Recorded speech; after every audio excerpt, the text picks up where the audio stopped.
Assalamualaikum warahmatullahi wabarakatuh. Saya Najwa Apriliawansa, NIM G331240064.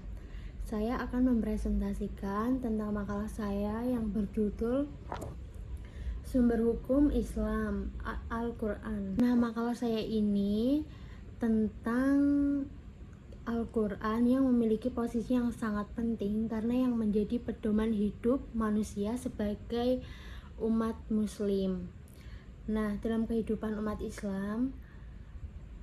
muslim menjadikan Al-Quran ini menjadi pedoman utama untuk menjalankan aspek kehidupan sebagai wahyu Allah yang diturunkan kepada Nabi Muhammad SAW.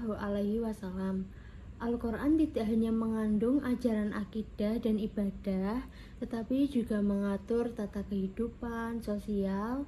Hukum Islam menjadi relevan, terutama untuk memperkuat pemahaman di tengah perkembangan zaman dan kompleksitas persoalan hukum saat ini. Nah, pemahaman terhadap Al-Quran menjadi sumber hukum yang sangat penting bagi umat muslim. Hal ini bertujuan agar penerapan hukum Islam tetap relevan, kontekstual, dan tidak menyimpang dari nilai-nilai dasar. Kita masuk ke pembahasan pengertian Al-Quran. Secara bahasa, Al-Quran berarti bacaan dalam terminologi Islam. Al-Quran adalah kumpulan firman Allah SWT yang diturunkan kepada Nabi Muhammad melalui perantara malaikat Jibril yang menjadi pedoman hidup bagi manusia hingga akhir zaman.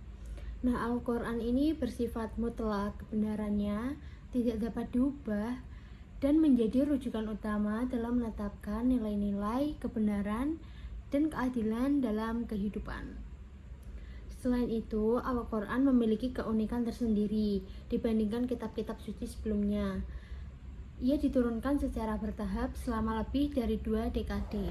Mengikuti perkembangan situasi umat Islam saat itu, proses ini menjadikan Al-Quran sangat kontekstual dan responsif terhadap peristiwa-peristiwa yang terjadi dalam masyarakat, namun tetap mengandung nilai-nilai yang bersifat universal dan abadi. Al-Quran terdiri dari 114 surah dan lebih dari 6.000 ayat yang mencakup berbagai bidang mulai keimanan, ibadah, muamalah atau hubungan sosial hingga hukum dan akhlak. Al-Quran tidak hanya menjadi bacaan yang ritual bagi umat muslim, tetapi juga menjadi dasar bagi sistem kehidupan secara menyeluruh. Dan ulama sepakat bahwa Al-Quran adalah mukjizat terbesar Nabi Muhammad karena kandungan isinya yang tidak mungkin ditandingin. Saat ini Al-Quran tetap relevan dan menjadi sumber inspirasi dari berbagai bidang ilmu pengetahuan ajaran Islam. Al-Quran sebagai sumber hukum. Al-Quran memiliki otoritas tertinggi dalam sistem hukum Islam. Banyak hukum dalam Islam yang secara rujuk pada ayat-ayat Al-Quran seperti hukum waris, zakat, pernikahan, dan sanksi agama. Sebagai sumber hukum pertama, Al-Quran menjadi dasar dari seluruh proses penetapan hukum dalam Islam, termasuk sebagai acuan dalam memahami hadis, ijma, dan qiyas. Dan Al-Quran tidak hanya menjadi sumber hukum pertama, tetapi juga menjadi acuan moral dan etika dalam pembentukan norma-norma masyarakat.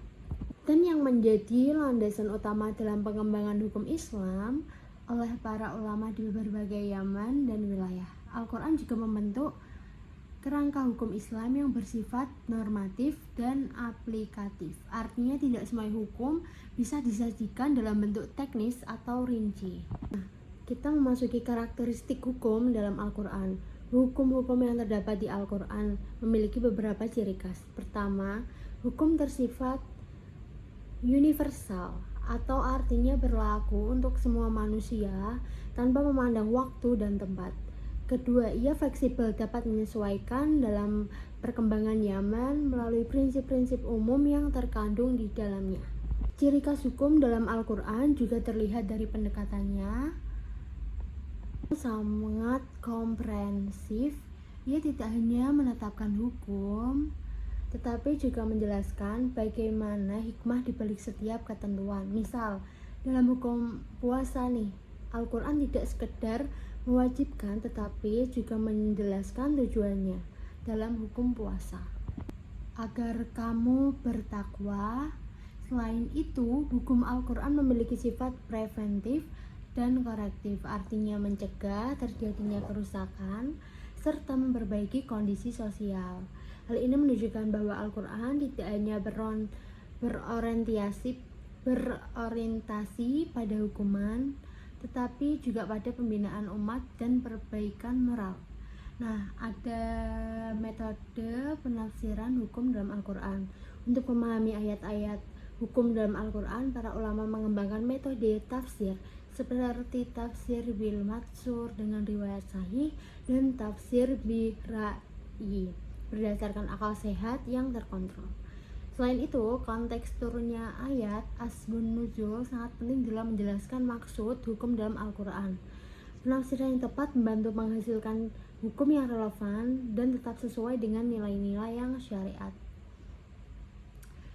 Al-Quran juga sering melibatkan pendekatan maqasid syariah, yaitu memahami tujuan-tujuan syariat seperti menjaga agama, jiwa, akal, keturunan, dan harta dengan kebutuhan. Pendekatan ini penting agar hukum yang diterapkan tidak sekedar tekstual tetapi juga sesuai dengan kebutuhan masyarakat yang kontemporer. Ulama ini juga memanfaatkan ilmu-ilmu bantu seperti ilmu ushul fikih, ilmu bahasa Arab, dan ilmu tafsir untuk memahami struktur kalimat, lafaz umum dan khusus serta konteks kebahasaan yang mempengaruhi makna hukum dalam ayat-ayat tertentu. Nah, terus ada hubungan Al-Quran dengan sumber hukum. Al-Quran sebagai sumber hukum utama tidak berdiri sendiri. Hadis Nabi berperan sebagai penjelas isi Al-Quran, sedangkan ijma, kesepakatan ulama, dan qiyas, analogi hukum, digunakan ketika tidak ada nas yang eksplisit. Semuanya tetap harus berlandaskan pada prinsip-prinsip Al-Quran, menjadikannya sebagai fondasi kehidupan, fondasi hukum yang menyeluruh dan sistematis.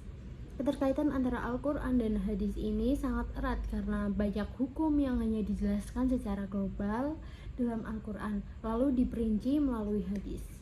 Contohnya nih adalah perintah sholat yang disebutkan dalam Al-Quran, namun tata cara pelaksanaannya dijelaskan melalui sunnah Nabi. Begitu pula dengan ijma dan qiyas yang merupakan produk ijtihad ulama. Ijma digunakan sebagai legitimasi kolektif terhadap suatu hukum yang tidak ditemukan dalam nas secara eksplisit, sementara qiyas untuk menyamakan hukum suatu masalah dengan masalah lama yang serupa berdasarkan alasan hukum yang sama. Memasuki kesimpulan dari makalah saya, dari pembahasan yang telah saya sampaikan dapat disimpulkan bahwa Al-Quran memiliki kedudukan yang sangat fundamental dalam sistem hukum Islam. Ia bukan sekedar hanya kitab suci yang dibaca sebagai ibadah, tetapi juga sebagai menjadi pedoman hidup bagi manusia dalam menata kehidupan umat manusia, baik dalam lingkup individu, sosial, hingga kenegaraan. Al-Quran secara langsung juga mengatur berbagai aspek kehidupan melalui ayat-ayat yang bersifat normatif dan aplikatif.